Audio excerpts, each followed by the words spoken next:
बिस्मिल्लाहिर्रहमानिर्रहीम। बहुत सी कंट्रोवर्सीज और तनाज़ात के साथ आज एशिया कप इख्तिताम पजीर हो जाएगा। पाकिस्तान और भारत के दरमियान 41 साल बाद पहली मरतबा फाइनल का मैच जारी है और एशिया कप की ये बात हो रही है। तनाज़ात की जब हम बात करते हैं तो इस तनाज़ात का जिम्मेदार हम अमूमी तौर पर भारत को समझते हैं। भारत ने इस जेंटलमैन गेम को भी सियासत की नज़र कर दिया है, सियासत के अंदर इसको धकेल दिया है और पाकिस्तान के खिलाफ भारत का एग्रेशन और भारत के मुख्तलिफ जो हरबे हैं वो हमें देखने में आ रहे हैं। आज भी हमने देखा कि मैच की जो प्रेजेंटेशन थी, जो टॉस के वक्त में जो प्रेजेंटेशन होती है या गुफ्तगू होती है, उसके लिए पाकिस्तान और हिंदुस्तान के लिए अलग अलग होस्ट मौजूद था।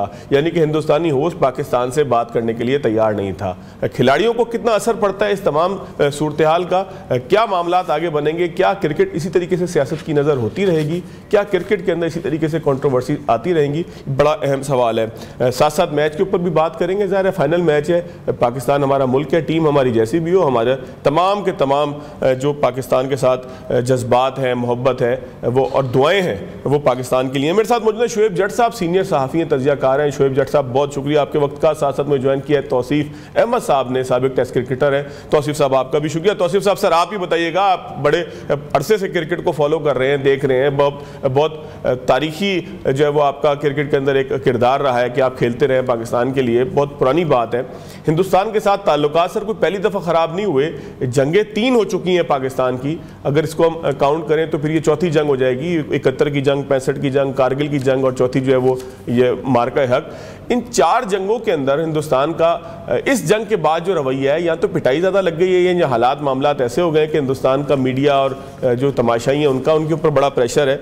सर आपने कभी क्रिकेट को इस तरीके से दागदार होते देखा था कि जहाँ पर जो है वो हाथ ना मिलाया जाए, जहाँ पर जो है वो प्रेजेंटर अलग अलग हों और इस तरह की बातें हों कि एक दूसरे के खिलाफ शिकायतें की जा रही हों आईसीसी को, आपने पहले कभी ऐसा देखा? सर ये क्या, इसको आप एक पुराने खिलाड़ी के ऐसे से क्या फील करते हैं?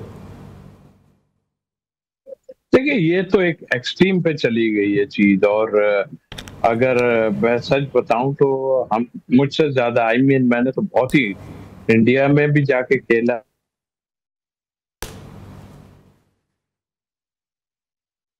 है और शारजा में भी बहुत ज्यादा आया था। कुछ समझ नहीं आता कि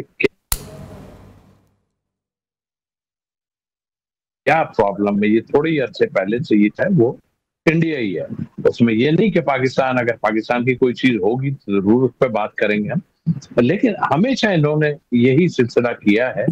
और हम देखते हैं, हमने तो बहुत आगे बढ़ बढ़ के इनको कहा है कि आइए हमसे खेलें, और लेकिन आज तो बिल्कुल ही हद हो गई है। यानी कि इनको ये भी एहसास नहीं है, मतलब कि इनका अपना इवेंट है ये, तो इसको इतना गंदा आप करने की कोशिश कर रहे हो। याद भाई बात ये है, इसमें पैसा है,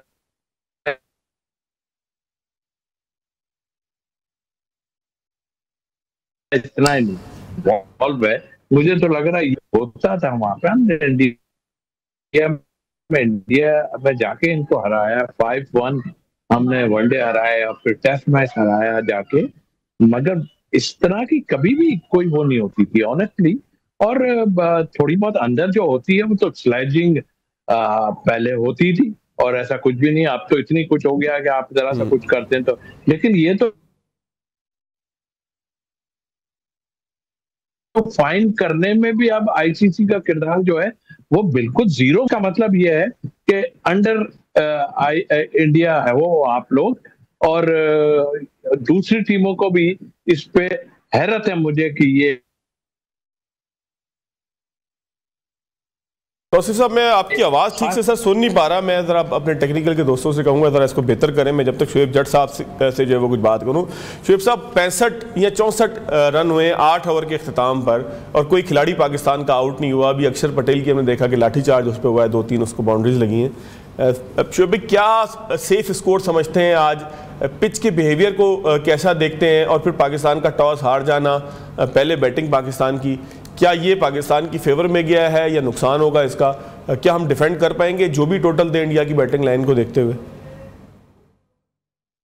देखिए बहुत शुक्रिया फवाद भाई आपका। मैं ये समझता हूँ कि मायूसी की बात अभी नहीं करूंगा। पाकिस्तान अच्छा खेल रहा है, जो पहले इसने मैचेस खेले इस टूर्नामेंट में उसके मुकाबले में काफी अच्छा खेल रहा है, लेकिन फैक्ट्स अगर बोलूंगा तो फिर मुझे ये कहना पड़ेगा कि इंडिया ने टॉस जीतकर पाकिस्तान को बैटिंग दी है और उन्हें पता है कि पाकिस्तान की जो स्ट्रेंथ है, ना इस टाइम बैटिंग में है, ना इस टाइम बॉलिंग में है, फील्डिंग उनसे सही होती नहीं है। और अगर आप लास्ट मैच देखेंगे पाकिस्तान और इंडिया का इसी ग्राउंड पे, तो वहां पे इन ओवर में इंडिया का क्या जो है वो रन रेट था, तो इससे पता चलता है कि इंडिया बहुत ज्यादा स्ट्रांग है। इंडिया को एक नुकसान ये हुआ कि पांड्या नहीं खेल रहे।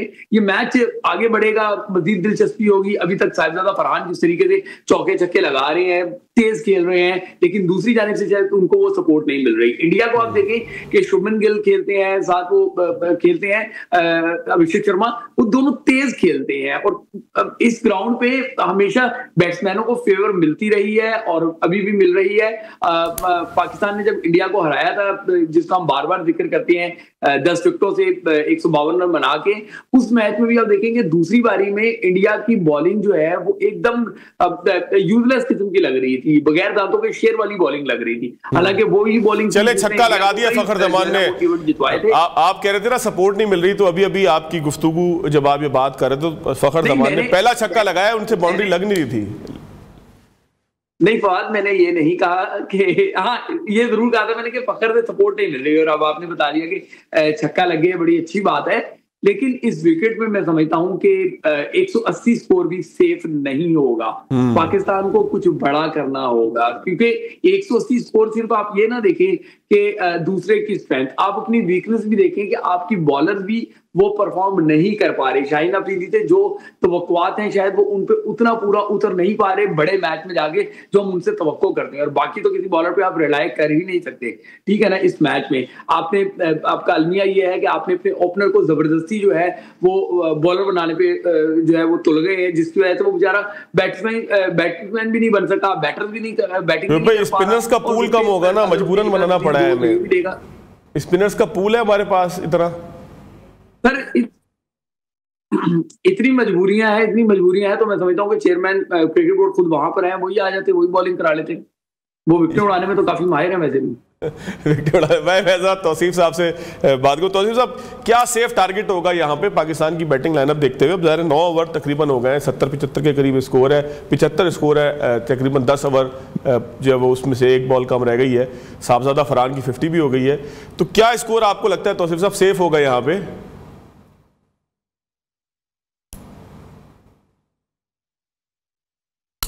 तौसीफ साहब आप मुझे सुन पा रहे हैं? सर जितने बना सकते हैं बना लें। जी मुझे आवाज आ रही है आपकी? जी जी सर, सेफ कितना होगा? बनाने की तो पूरी बात है, लेकिन कितना सेफ होगा? देखिए अब मैं शोएब भाई से एक बात कहना चाहता हूं कि आपको खुशी नहीं है कि अब तक जो जितने मैच हुए इन 7-8 ओवर में 4-5 जो है हमारे पवेलियन में चले जाते थे। तो आपको आज खुशी नहीं है शोएब भाई कि आज इतने? जी शोएब भाई, साथ साथ जवाब देते जाए सर। लेकिन तौसीफ भाई जो है उनसे मैंने बहुत ज्यादा क्रिकेट सीखी है, कई मैचेस, मतलब 1-2 नहीं। जी तौसीफ भाई अपनी बात मुकम्मल करने फिर मैं जवाब देता हूँ। जी सर, चले ठीक है। मैं ये कह रहा था, और दूसरी बात ये कि देखें दोनों को अपने अपने मतलब की चीज मिल गई। हमारा कप्तान चाह रहा था हम बैटिंग करें, वो चाहते थे कि हम बॉलिंग करें, तो दोनों को अपने अपने हिसाब से मिल गया। ये जरूर है कि अभी जो पोजीशन में देख रहा हूँ ये पिच अच्छे रनों की है, 200 प्लस का भी हो सकता है, 180 तो छोड़ें। उनकी अटैक जो है वो है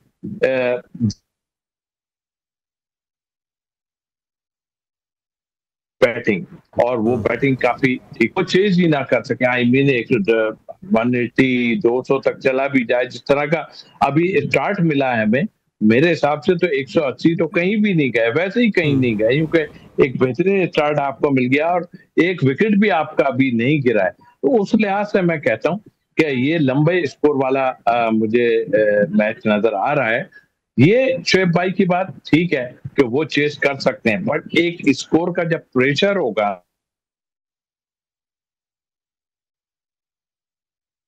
ना, वो बड़ा मुश्किल काम होता है। 3 ओवर जब बनाने की बात करता है ना आदमी, तो वो बनाने पड़ते हैं। कहीं उनका अभिषेक, जो कि मुझे आज लग रहा है क्योंकि वो अभी तक फेल नहीं हुआ है, आज फेल होगा मुझे लगता है, कहीं वो चला गया तो फिर हम इंशाल्लाह भी कह देते हैं, इंशाल्लाह भी कहते हैं। तौसीफ भाई ज़रा मैं जवाब ले लूँ शोएब जट साहब से। शोएब भाई, तकरीबन 80 के करीब स्कोर अब हो गया है, 77, और 9 ओवर के बाद एक बॉल हुई है। तो तौसीफ साहब के जवाब का भी इंतज़ार है, मैं सवाल का भी इंतज़ार है जवाब का आपके, कि जिसमें उन्होंने कहा कि आप खुश कब होंगे शोएब भाई?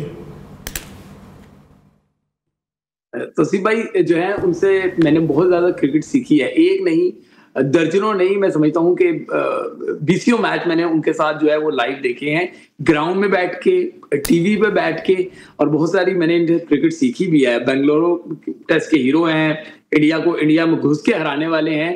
तो इनकी बात से मैं इख्तलाफ नहीं करना चाहता, लेकिन मैं अपनी समझ-बूझ के मुताबिक बात करूंगा। बहुत ज्यादा खुशी की बात है, मुझे तो लगता है कि मुझे नाचना चाहिए, भंगड़े डालना चाहिए और मिठाइयां भी तकसीम करनी चाहिए कि बिलाखिर हमने ऐसे 10 ओवर गुजार रहे हैं जिसमें हमारी विकेट नहीं गिरी, ठीक है। लेकिन मीनवाइल मैं ये भी देखता हूं कि जब अपोनेंट जो टीम है उसका आपके खिलाफ ही, दूसरे के खिलाफ छोड़े, आपके खिलाफ ही किसी इवेंट में क्या स्टैट्स रहे हैं, किस तरीके से वो अब 10 ओवर में बारी लेते रहे हैं, क्या पाकिस्तान उसी 10 ओवर की तरह बारी ले रहा है? जिस तरह तौसीफ भाई ने खुद फरमाया कि ये विकेट जो है वो बैट्समैनों के लिए बहुत ज्यादा साजगार है, तो इसलिए आपको ये रन बहुत ज्यादा लग रहे हैं, मुझे ये रन बहुत ज्यादा नहीं लग रहे। मुझे लग रहा है कि पाकिस्तान अभी भी एवरेज स्कोर कर रहा है। जो इसमें चले साहबजादा फरहान भी आउट हो गए। मैं अपडेट करते जाऊं नाज़रीन को। साहबजादा फरहान जो है वो लॉन्ग ऑन पे उन्होंने कैच दिया है, स्पिनर था बॉलर, और उन्होंने जो है वो छक्का एक मारा था। छक्के मारने के बाद अगली जब गेंद आई तो उन्होंने एक और हिट करने की कोशिश की। 94-95 रन पाकिस्तान के हो गए और पहली विकेट गिर गई है। अब 10 ओवर तकरीबन मुकम्मल होने वाले हैं। शोएब भाई बात मुकम्मल कीजिएगा, 10 ओवर में तकरीबन अगर ये 100 के करीब स्कोर है तो ये कम तो नहीं है ना? तौसीफ भाई जिस तरह से कह रहे थे कि ये कह देना आसान है कि 10 पर ओवर जो है वो बना सकता है इंडिया, लेकिन जब बनाने की बारी आती है बहरहाल एक मुश्किल काम होता है। देखिए, इस बात में मैं बिल्कुल इत्तेफाक करूंगा तो भाई कि अगर अभिषेक शर्मा चला गया तो फिर इंडिया को मुश्किल पड़ सकती है।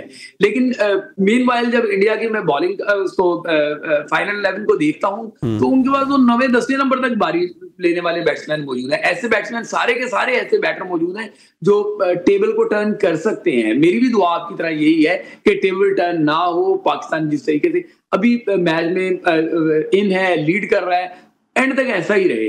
लेकिन क्या कहते हैं कि बहुत क्या है, गालिब दिल के बहलाने को गालिब ख्याल अच्छा है। ठीक हो गया। तौसीफ साहब जरा शोएब जट साहब खुश हुए हैं थोड़े से, लेकिन जैसे ही वो खुश हुए तो हमने देखा साहबजादा फरहान आउट हो गए। कोई बात नहीं, आगे पाकिस्तान के पास भी बैट्समैन है। 10वें ओवर के करीब जाके पाकिस्तान की एक विकेट गिरी है।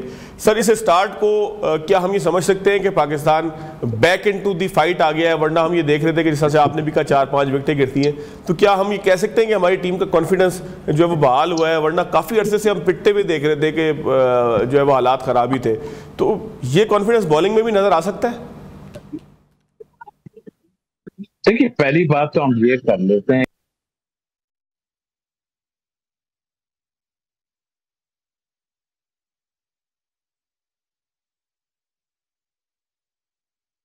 जी। तौसीफ साहब से मेरा राब्ता मेरा ख्याल मुनक़ता हो गया है। शोएब जट की तरफ ही आते हैं। शोएब भाई, बॉलिंग में हमारी क्या सूरत हाल है? बॉलर्स जो है वो शाहीन शाह अफरीदी उस तरीके से रंग नहीं दिखा पा रहे। आप उनके बड़े फ़ैन रहे हैं, तो अब शाहीन अफरीदी आज आउट कर पाएंगे? वो अभिषेक बड़ा पिटाई करता है, उसको आउट कर पाएंगे? आपको लगता है कि अर्ली ब्रेक थ्रू पाकिस्तान को मिल सकता है? फिर जो पिच की सूरत हाल है, गेंद जिस तरीके से बल्ले पे आ रहा है, इसमें हमारे पास ट्रम्प कार्ड कौन सा होगा?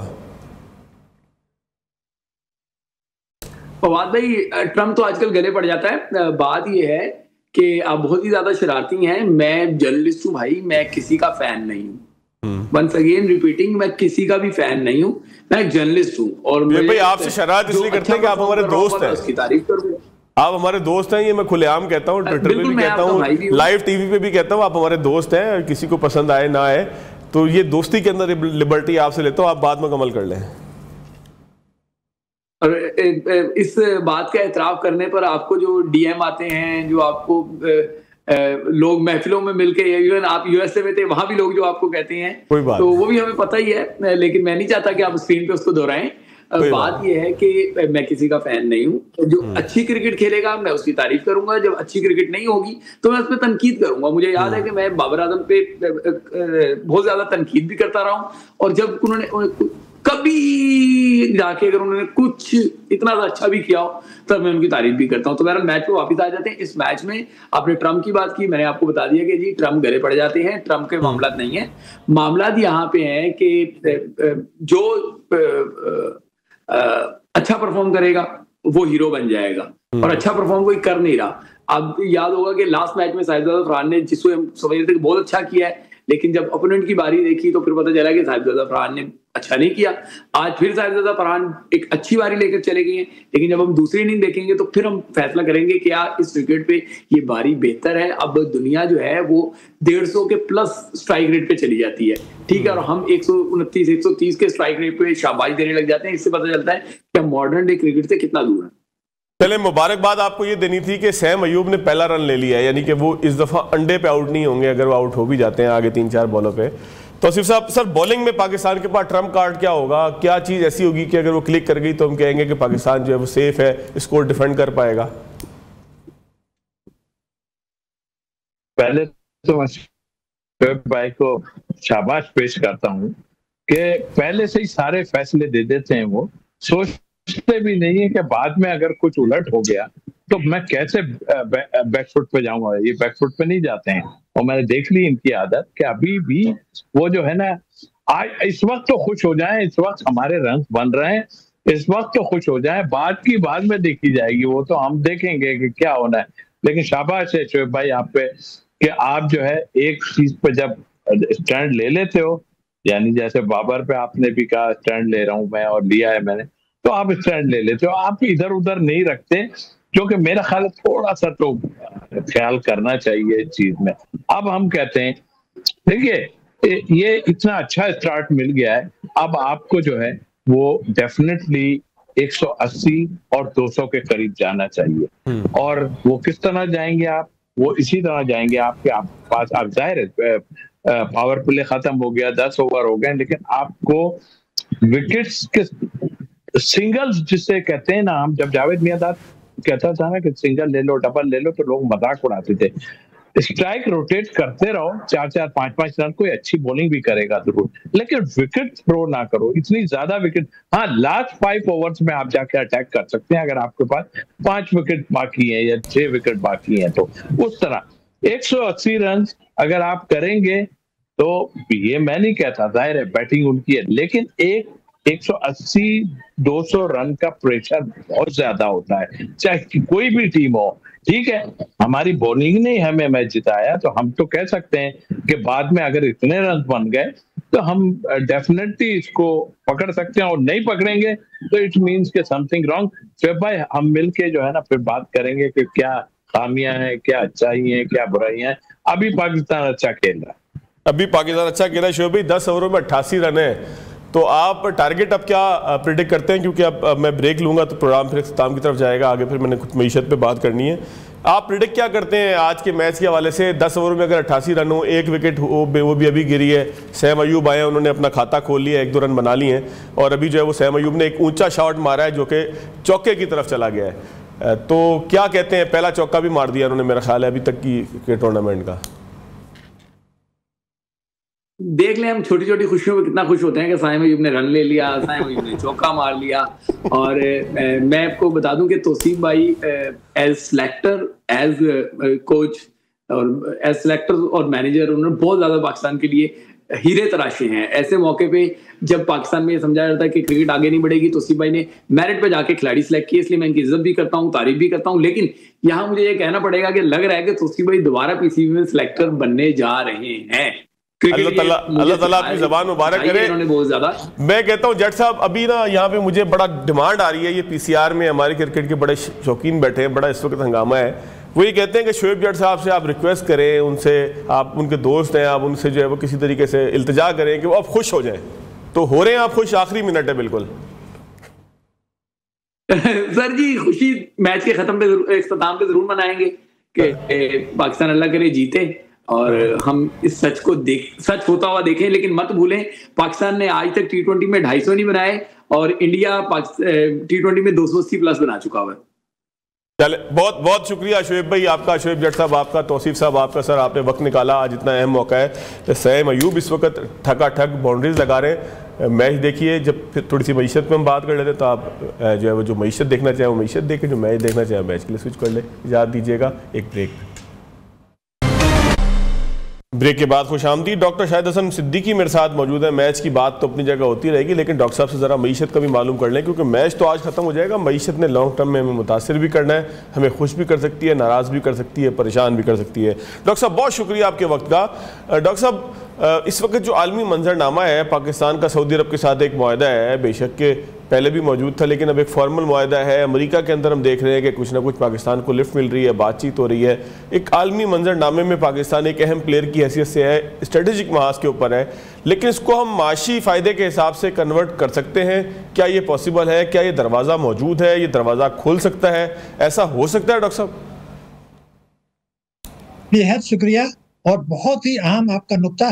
देखिए, ये बात बिल्कुल यकीनी है कि पाकिस्तान को अल्लाह के फजल करम से एक ऐसा अचानक मौका मिल गया है कि अगर हम सही फैसले करें, अशराफिया की मईशत से पीछे छुटाएं और कुछ इस्लाहात करें, तो ये बात पूरी यकीन के साथ कही जा सकती है कि पाकिस्तान खित्ते का ताकतवर खुशहाल मुल्क बन के उभर सकता है। लेकिन अगर खुदा न खास्ता ये मौका जो कुदरत ने हमें अता किया है, उसकी इनायत की वजह से हमें मिला है, हमने इससे फायदा नहीं उठाया और इसको मोहलत समझकर अय्याशियों में पड़े रहे, जैसे कि माजी में पड़े रहे 9/11 के बाद, तो यही चीज खुदा न खास्ता पाकिस्तान के लिए खतरनाक भी साबित हो सकती है। तो अब हमें देखना यह कि हम क्या फैसले करते हैं और क्या अशराफिया की मईशत से पीछे छुटाते हैं। जो आपने नुक्ता उठाया, देखिए इस वक्त न्यू ग्रेट गेम 9/11 का फैसला कुन दौर अब शुरू हुआ है 2021 में, और ट्रंप के इस दौर में इस पर तेजी से अमल दरामद हो रहा है, तेजी से। इसका अहम तरीन नुक्ता है ग्रेटर इसराइल। ग्रेटर इसराइल का मतलब ये है कि सऊदी अरब, उर्दून, शाम, इराक के कुछ इलाके खुदा न खास्ता छीन के जो है वो इसराइल को अता कर दिए जाएंगे। ये ममालिक इसका खतरा महसूस कर रहे हैं। पहला, इसमें पाकिस्तान का अहम किरदार होगा, मैं अर्ज करूंगा। दूसरा, चीन की बढ़ती हुई कुव्वत को कंट्रोल करना, ये उनका बड़ा अहम मकसद है और उसमें भारत उनके साथ आगे चल के शामिल होगा। और तीसरा ये है ईरान को नुकसान पहुंचाना, और इसके बाद आखिर में खुदा न खास्ता उनका हदफ बाद में पाकिस्तान आएगा। लेकिन इसी में पाकिस्तान में जो सरमाकारी अमेरिकन आ रही है माइनिंग में बलूचिस्तान में, जहाँ बलूचिस्तान लिबरेशन ऑर्गेनाइजेशन है, वो भी उसको भी देखना आम है। तो अब जब मैंने ये अर्ज किया कि ग्रेटर इसराइल में ये ममालिक खतरा महसूस कर रहे थे और वो ये समझते थे कि अमेरिका ने जो कुछ उनको मदद का वायदा किया है, इसराइल के मामले में वो अब अमेरिका पर कतई भरोसा नहीं कर सकते। अल्हम्दुलिल्लाह हमें ताज़ा ताज़ा फतेह मिली, भारत के खिलाफ वाज़ेह फतेह मिली, हमारी बहादुर अफवाज ने अपना सिक्का बिठा दिया, दुनिया में पाकिस्तान की वक़्त बढ़ी। तो अरब ममालिक जो पहले से सऊदी अरब सोच रहा था, आपको याद होगा आपने अपने प्रोग्राम में भी एक दफा कहा था कि जो 25 अरब डॉलर और 100 अरब डॉलर आ सकते हैं, ये एक्चुअली उस वक्त बातचीत जारी थी कि सऊदी अरब ये महसूस कर रहा था कि पाकिस्तान की फौज की मदद ली जाए। अब जब कतर पर हमला हुआ तो उन्होंने तेज रफ्तारी से उस पर अमल किया और ये हमारे साथ मुआहदा कर लिया। तो ये एक मोहलत मिलेगी हमें सऊदी अरब के मदद से, जिसकी अमेरिका की फिलहाल हिमायत हासिल होगी जब तक अमेरिका का रवैया बदले। लेकिन जो दूसरा है चीन को कंट्रोल करना और भारत की मदद हासिल करना, ये हमारे लिए, और सबसे बड़ी चीज ये कि अफगानिस्तान का बिलग्राम एयरपोर्ट वापस लेना, उसके लिए पाकिस्तान की मदद की जरूरत पड़ेगी जैसे पहले पड़ी थी। और खुदा न खास्ता ईरान को नुकसान पहुंचाने के लिए वहां प्रॉक्सी हुकूमत कायम करना।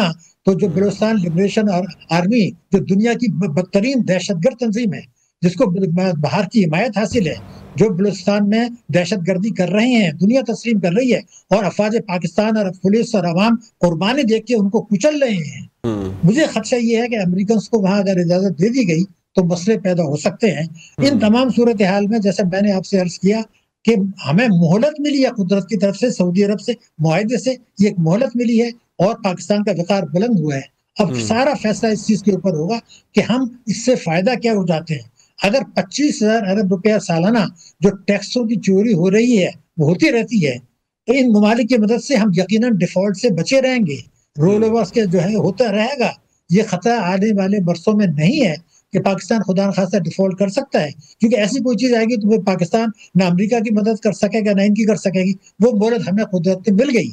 लेकिन अगर किसी को ये गलत फहमी है और वो कुदरत के कानून को नहीं मानते कि एक मुल्क की मदद से दूसरे मुल्क की किस्मत नहीं बदला करती, अगर मेरे मुल्क में 25,000 अरब रुपया सालाना टैक्सों की कम वसूली हो रही है, तालीम का बजट कम किया जा रहा है, सेहत का बजट कम किया जा रहा है, तरक्याती अखराजात में कटौती की जा रही है, 26 मिलियन बच्चे स्कूल नहीं जा रहे, दहशतगर्दी की वारदातें हो रही हैं, हुकूमत इक्तिसादी दहशतगर्दी कर रही है, जैसे सर्कुलर डेट को अदा करने के लिए बैंकों से आपने कर्जे ले लिए, बैंकों का तो ये काम नहीं है। अब आप खुद से ये कह रहे हैं बैंकों से ये अपना मुनाफा बढ़ाएं, खातेदारों को आप नुकसान पहुंचाएं और हमारी मदद कर दें, बैंकों का भी फायदा हो गया। हमें ये देखना है कि मेरे मुल्क की बचतें कैसे बढ़ेंगी। 10,000 अरब रुपया हम बचतें कम वसूल कर रहे हैं, 12,000 अरब रुपया मुल्क की सरमायाकारी हम कम कर रहे हैं, 7,000 अरब रुपया सालाना तालीम में कम खर्च कर रहे हैं और 6,000 अरब रुपया सालाना हम तरक्याती अखराजात में कर रहे हैं। इन खुतरात को दुनिया की कोई ताकत पूरा नहीं कर सकती, ये हमें खुद करना है।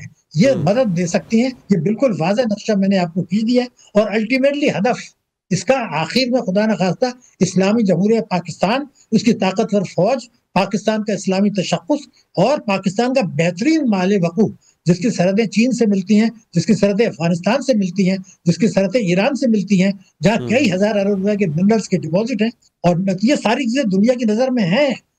अगर हम सर आपने तस्करा किया मिनरल के डिपॉजिट्स का, सर आपने जो तस्करा किया मिनरल्स के डिपॉजिट का, तो अभी एक तस्वीर ज़ेरे गर्दिश है कि जिसमें ओवल ऑफिस में फील्ड मार्शल जो है वो मादनियात का एक जो बॉक्स दिखा रहे हैं कि जिसमें पाकिस्तान में निकलने वाली मादनियात हैं। हमने देखा कि अमेरिका पहले भी इंटरेस्टेड है इसमें सर दो राय है। कुछ लोग कहते हैं कि शायद पाकिस्तान की ज़मीन को बेचने की बात हो गई है, लेकिन एक दूसरी राय ये भी है कि मादनियात निकालना कोई इतना आसान नहीं है, उसके लिए एक बड़ी इन्वेस्टमेंट चाहिए। आप किस थ्योरी को ज़्यादा बेहतर समझते हैं? पाकिस्तान का फ्यूचर क्या है इन मादनियात के हवाले से? देखिए, बात दरअसल ये है कि ये मादनियात जो है इस वक्त क्यों अचानक आए हैं। इस वक्त अचानक इसलिए आया है कि आपने देखा कि सी पैक का फेज नंबर 2 शुरू हो रहा है और इसमें ये हम तय कर चुके थे, पहले से बात हो चुकी थी कि जो इकोनॉमिक जोन्स बनेंगे, यहाँ पर चीन की सरमायाकारी आएगी, चीन की टेक्नोलॉजी आएगी और यहाँ से बरामदात बढ़ेंगी। ये काम तो 6 महीने में हो सकता था, होना चाहिए था, लेकिन जैसे मैंने कहा कि अमेरिका का मुफाद ये है कि सी पैक को सुस्त किया जाए और चाइना को कंट्रोल किया जाए, तो उन्होंने एक तीर से 2 शिकार खेले हैं। ये बात आपकी बिल्कुल सही है कि मिनरल से इतनी आसानी से पैसा नहीं मिलेगा, टाइम कंज्यूमिंग होगा।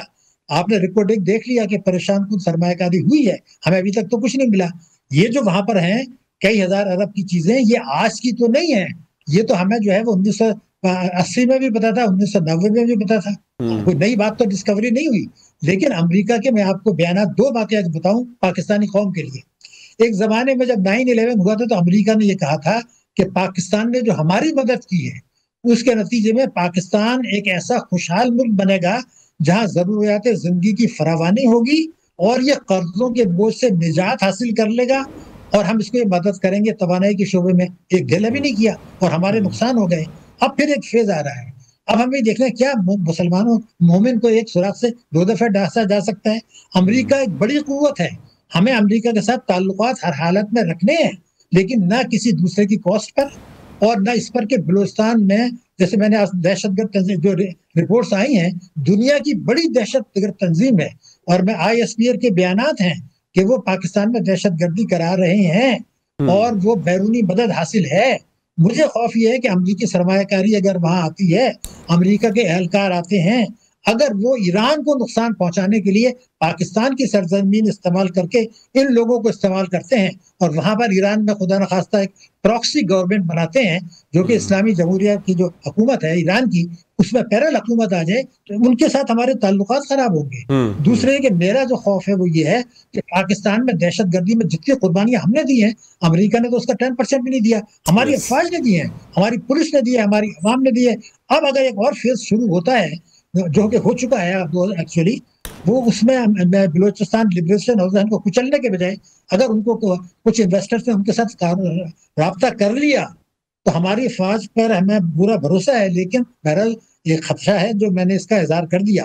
लेकिन मैं एक और जुमला आपको बताना चाहूंगा, मैंने खारजा पॉलिसी को बड़े अरसे से देख रहा हूँ। मैं आपको जिम्मेदारी से एक बात बताना चाहता हूँ। 2017 में सदर ट्रंप ने, उस वक्त के सदर ट्रंप ने पाकिस्तान के खिलाफ जो बयान दिए थे, इतने सख्त बयानात भारत ने कभी नहीं दिए। अगर किसी को यकीन नहीं है तो वो देख ले, मैं दोहराना नहीं चाहता।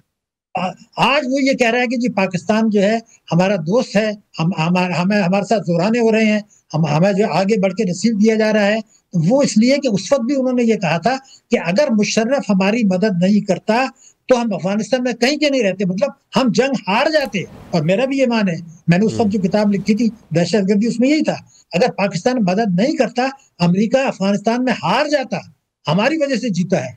अब वो फिर ये महसूस कर रहे हैं कि पाकिस्तान की मदद की जरूरत है मशरकी वस्ता में, ईरान में, और वो बिलग्राम एयरपोर्ट वापस लेना ये बहुत बड़ा शगुफा छोड़ा है। भाई आप अफवाज पाकिस्तान, अपनी अफवाज अमेरिका की जा चुकी थी वहां से, उन्होंने हथियार वहां छोड़ दिए थे, इसलिए छोड़े थे कि वो दहशतगर्दों के हाथ लग जाएं और वो पाकिस्तान में और अफगानिस्तान में और ईरान में दहशतगर्दी कराएं। सर एक आखिरी चीज पे अगर क्विकली कमेंट कर दें, मैं प्रोग्राम इख्तिताम की तरफ लेके जाना चाहता हूं। सर कमेंट आपका ये चाहिए कि एफबीआर कहता है कि हम इस्लाहात कर रहे हैं और इस्लाहात में टैक्स चोरी के खिलाफ एक बहुत बड़ा ऑपरेशन लॉन्च हो रहा है कि जिसमें जो लूप होल्स हैं वो दूर करेंगे, जिनके शाहाना अखराजात हैं, शाहाना रहन सहन है, उनको जाके पकड़ेंगे कि भाई तुम्हारा टैक्स से मेल नहीं खाता।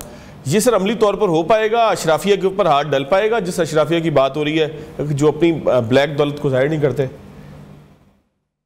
देखिए वही बयानात हैं जो ये आपसे 30 साल पहले भी दिया करते थे। जो उन्होंने 2027 का हदफ रखा है उससे ये बात वाज़ेह होती है कि जो 95-96 में हमने टैक्स जीडीपी दिया था वो भी हम हासिल नहीं कर रहे। आज आपने देख लिया, मैंने आपके प्रोग्राम में भी कहा था कि 25 करोड़ की प्रॉपर्टी 10 करोड़ में बिकती है, तो आप 15 करोड़ का काला धन पैदा हो रहा है, उसका क्या होगा? तो अब ये बात अल्लाह ताला का शुक्र एफबीआर ने सुनी, उन्होंने कहा फिलहाल हम टैक्स तो नहीं लेते, वो कॉलम डाल दें कि मार्केट वैल्यू क्या है।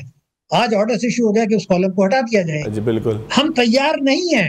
हम ताकतवर तबकों को, प्रॉपर्टी माफिया को, शुगर माफिया को, टैक्स चोरी करने वालों को मईशत दस्तावेजी बनाना, इनकम टैक्स ऑर्डिनेंस 111(4) के तहत छूट देना, इसके लिए तैयार नहीं है। ये सियासी बयानात हैं। हमने सर्कुलर डेट में भी देख लिया कि जो कुछ हुआ है, तो हम अशराफिया पे हाथ डालने के लिए तैयार नहीं है। और हम ये समझते हैं इससे जो नुकसान होगा उसकी सऊदी अरब की मदद से, अमेरिका की मदद से, चीन की मदद से लेंगे। ये भूल रहे हैं कि जो सीपैक है उसका मकसद कनेक्टिविटी है, और कनेक्टिविटी में चीन आगे चल के हमसे ये कहेगा जी भारत को आप जमीनी रास्ते तक रसाई दे दें। हमारा दोस्त जरूर है, लेकिन चीन ने अभी हालिया मदद में, आपका एक जुमला बर्द कर दूं, कि ईरान के खिलाफ वोट दिया। अगर वो वीटो कर देता तो ईरान पर सैंक्शन नहीं रख सकते थे पिछले हफ्ते। अब से कुछ बरस पहले चीन ने पाकिस्तान के खिलाफ वोट दिया था FATF में। हमारा दोस्त जरूर है वो, मगर वो एक आलमी कुव्वत बनना चाहता है, तो वो उससे आप बहुत ज्यादा दोस्ती जरूर है, लेकिन वो कनेक्टिविटी जब उनका मकसद है बेल्ट एंड रोड इनिशिएटिव का, तो पाकिस्तान ये कहता है जी हमारा सीपैक का मकसद है कनेक्टिविटी, तो वो तो कहेगा जी फिर कश्मीर में का मसले को आप छोड़ दें, भारत को रास्ते में अफगानिस्तान तक। ये सारी चीजें कब होंगी? अगर आपने टैक्स की चोरी रोकते हैं, आप तवानाई के शोबे में इस्लाहात करते हैं, आप शान अखराजात जो है कंट्रोल करते हैं, आप बचतें कम करते हैं। अगर ये नहीं करते तो तमाम दुनिया मदद कर दे, मोहलत मिल जाएगी, वक्त मिल जाएगा, मगर खदशात रहेंगे, और ये खदशात खुदकशी पर आगे जाके खत्म हो सकते हैं। इसका इदराक जरूरी है। बिल्कुल ठीक, बहुत शुक्रिया डॉक्टर साहब आपके वक्त का। नाज़रीन आज के प्रोग्राम से इतनी याद दीजिएगा। अल्लाह हाफिज़।